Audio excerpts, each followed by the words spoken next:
Today, we are in New York City to celebrate Dry January and check out a non-alcoholic cocktail bar and coffee shop called the No More Cafe. Please join us as we have a snack and enjoy some of their completely alcohol-free cocktails to see if this spot is worth you giving a visit when you're on the wagon and off the juice.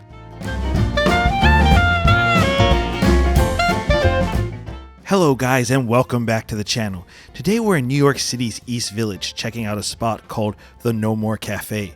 Now this is actually something a little new and different for the channel since this place is completely non-alcoholic. However, since it's January and a lot of people are doing dry January but still want to go out at night and hang with friends, this felt like a good time to check out a spot built entirely around the idea of non-alcoholic cocktails. Additionally, I know many people who for health reasons don't drink or choose to periodically take a break from alcohol, so it doesn't have to be January for a spot to be worth checking out. Now for a little background, No More Cafe opened in April of 2024 and was founded by Rodrigo Noguera, a longtime restaurant industry veteran. The concept here is a more sophisticated social space focused on complex, zero-proof cocktails, all made in-house from scratch. During the day, No More Cafe operates as a cafe and co-working space, and in the evening it transitions into a non-alcoholic cocktail bar, often featuring live music like jazz. So today we're going to take a look at the space, the drinks, and the overall experience and see if No More Cafe is worth a visit, even for those who still drink. Also, we will answer how the drinks differ, if at all, from the in-house mocktails you might get at a regular bar or restaurant. So let's head on over there. Meanwhile, let's see what people are saying about this spot online. So on Yelp, they have a 4.8 out of 4 reviews, so not too many there, but on Google it's a bit better with a 4.9 out of 73 reviews.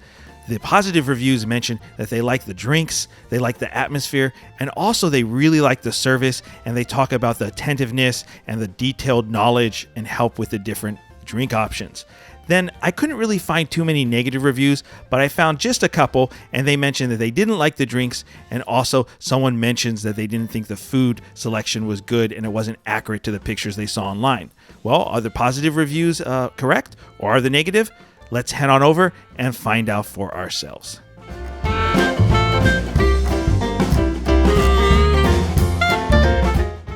So taking a look at the menu, they have 8 drinks here. Each one has a description under it, although it doesn't have any of the detailed ingredients. However, you can get a recipe card with all of that information on it for their signature drinks. Of course, then you have some shots here, and also non-alcoholic, of course, and then some non-alcoholic wine and beer. Of course, some coffee, tea, soft drinks, and then finally a little bit of food, mixed nuts, mixed olive, and a charcuterie board, which I'm going to try later.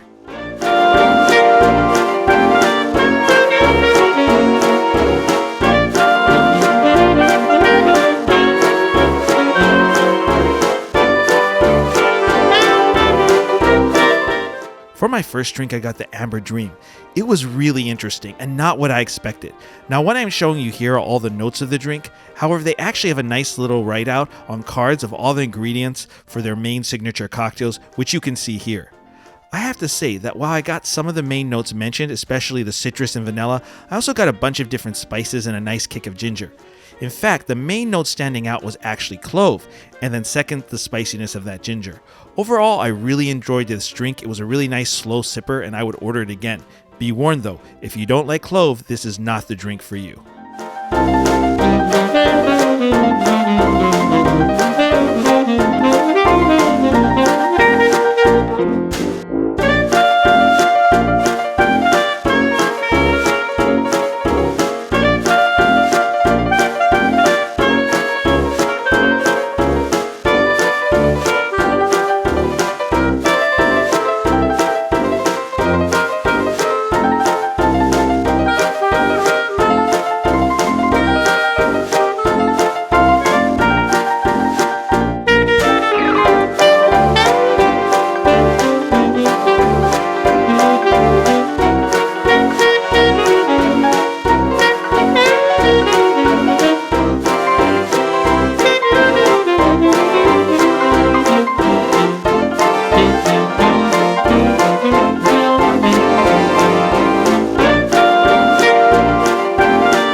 So right here I got the charcuterie board, and it's pretty good for the price. I really like the options they picked. I do wish they give you a bit more meat, but they do give you plenty of cheese and other ingredients for the price because it's only 16 bucks. Now for my second drink, I got the olive Mirage, and this drink I'm pretty sure is inspired by a dirty martini. Now I can't say much because they didn't really have a card for this one, but you definitely get a lot of olive juice flavor along with some botanicals including juniper. If you're craving a dirty martini and can't have alcohol, I think this would really scratch that itch. Be warned though, you have to love olives to enjoy this drink. If you hate them, steer clear. However, I love olives and really enjoyed this cocktail. Also, it is very salty, so be aware of that.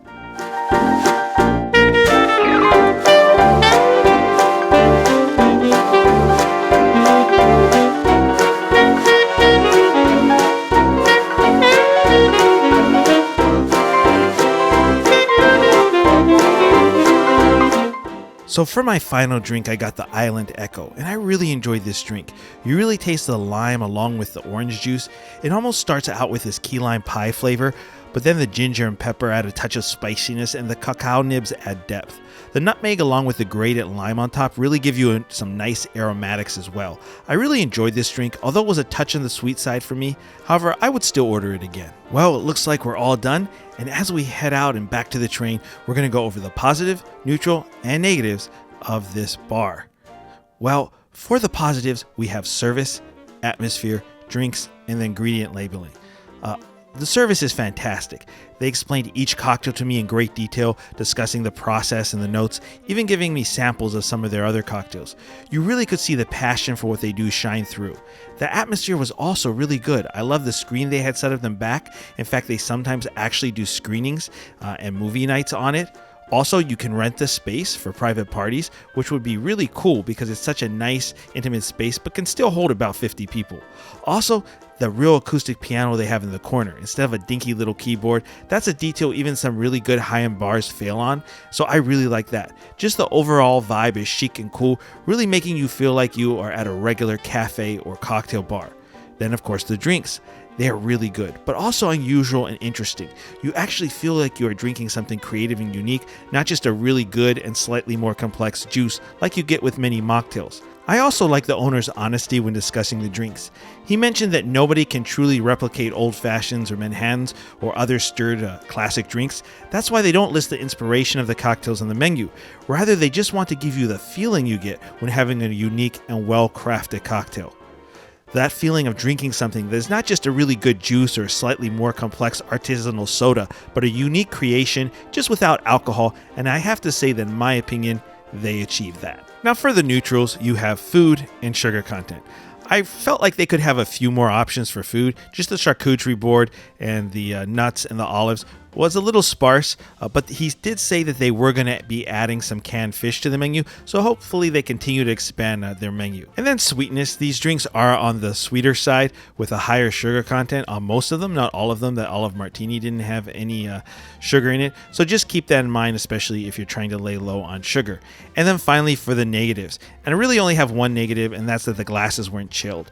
I didn't really mind that they didn't have the big clear cubes of ice because this is a mocktail bar and it's not really cost effective for them, but I would have liked to see them chill the glasses, even if they just did it by putting ice and water in the glasses. Because for drinks, especially served up, they're not stable, they get warm, and so you really should chill the glass before you serve it. As for the reviews, not much more to say there. We found the positives to be true, not the negative ones. In fact, for the person that talked about them not having the food that was pictured, none of those pictures were on their website or in their official material. They were all posted by people on Yelp. So word to the wise, always check the website if you're expecting to see something on the menu, because things change, places stop serving certain kinds of food, or they might change their menu completely. So always check the official website. So what are our final thoughts about No More Cafe? Well, I really enjoyed this spot. The drinks were complex and interesting, and I love that everything is made in-house. Also, I really like that they go out of their way to be chill and non-judgmental. Some people who don't drink get this superior, holier-than-thou vibe. They are not that way here. The bartender I talked to mentioned that unlike some other non-alcoholic bars, they don't treat this place like a cult or have this superior attitude, and I really like that. If you're a New Yorker, you have to give this place a try at least once, especially if you are doing a dry January or just taking a break from alcohol. It's a perfect day working spot. Not only can you have their mocktails anytime, but they also have coffee drinks you can have while you work. Now, if you don't drink, then this spot should be on your regular list. It definitely would be on mine. There are very few non-alcoholic spots in the city that give you that cool cocktail bar vibe. For me personally, I would definitely be back. While it won't be on my regular list since I do drink alcohol, I will come here whenever I'm staying off the booze or if I just want a place to chill and get some work done during the day. Now, if you're a tourist visiting, then it all depends on your situation. If you are someone who doesn't drink, then this spot is a must visit. It gives you that cool nightlife vibe while being completely non-alcoholic. Additionally, you can buy some of their cocktails to take home with you as well as other products that they have a selection of that they sell in the back. If you do drink, then it isn't a must visit. If you are maybe in the area, it would definitely be a cool place to chill, have a coffee or a mocktail, and kill some time. However, if you're into cocktails and trying to hit up some of New York's top alcoholic cocktail spots, then this place probably isn't for you. However, if you're in the area, I do recommend swinging in and giving it a quick sample because it is really cool to see what they do with non-alcoholic drinks. Well, those are our final thoughts on No More Cafe. We hope you enjoyed this video. Please let us know what you think or if you have any questions or thoughts in the comments below. If you enjoyed this video, please click like, subscribe, and that bell icon so you get notified of any new videos. And, well, in this case, you don't have to drink responsibly. Thank you for watching, and please join us again on Boozy Explorers.